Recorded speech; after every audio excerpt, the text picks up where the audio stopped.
Yeah. Hair's gotta go too. Ooh.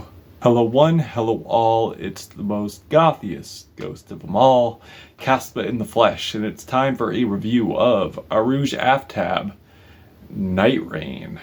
This is the brand new album from Pakistani-American singer-composer Arooj Aftab, which follows her 2023 collaboration with composers Veji Ayer and Shazid Ismaileh. Hopefully I'm saying those names right.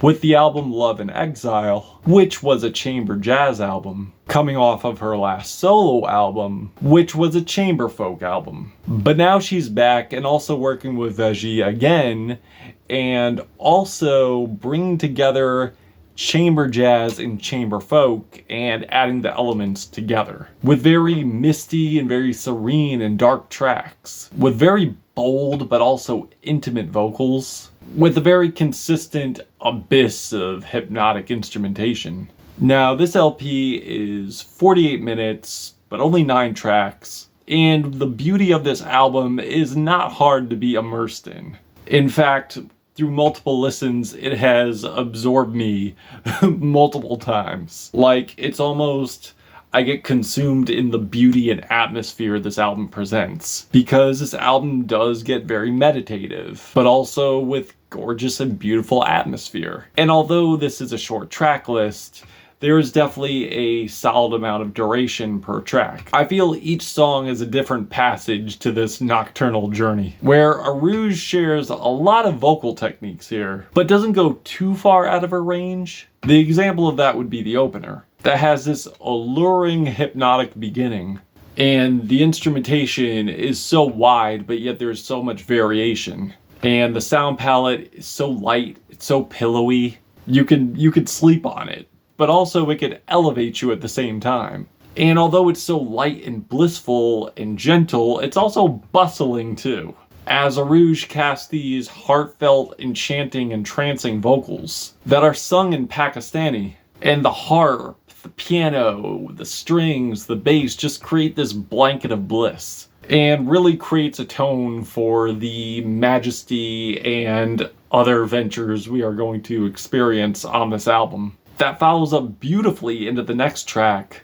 Nagal, that flows so well that I honestly thought I was still listening to the first track, with these gentle touches of harp, upright bass, and as the track expands, there's also a little build of intensity here that slightly increases but doesn't exactly go off the rails. In fact, I feel the track widens with these somber horns. The whole thing just feels so dreamy but yet very vast, with these nice additions of guitar strumming following the harp strings, fantastically creating these increments of variation through the track. That just leaves me in a state of euphoria, bliss. It's like taking drugs without taking drugs. It's kind of weird. And I must say I become more fascinated by the track Autumn Leaves, which is the first track sung in English, with these yearning croons with a lot of desire that fills the track with so much admiration and love and longing. And I love the building of the minimalism here, and I feel like the production really gives Arooj space and really puts the spotlight on her vocals to showcase her emotions here. And the bright sprinkles of jazzy keys, I would say, definitely symbolize the falling leaves that Arooj is speaking about. And the heavy bass and the reverb and just the darkness of this track really does simplify the cold that autumn brings. It's truly an example of instrumentation drawing a picture. But I do love how the twinkling keys do contrast the darkness and nocturnal feeling that this track has.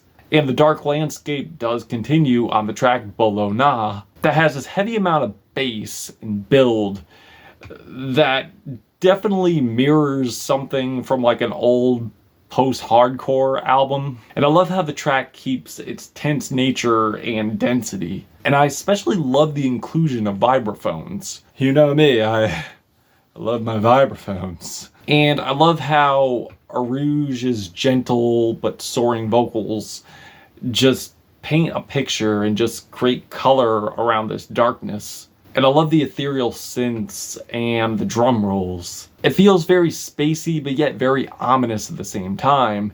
And as the track continues, More Mother shares these other sides of love, these other depths of love that is a little far from romantic. I feel she's going more in the less romantic route into the admirable route from the public, from society, from the definition of love, the different facets of love. The whole thing feels like a dream, but in the context of a nightmare. The song Saaqi, I do admire its beauty, but it does drag on a little too long for me, and I do kind of get lost in it, but more in a underwhelming type of way. But still, not a bad listen. Things do pick up with Last Night Reprise, with a lot of eccentricity. The instrumentation is just so bassy.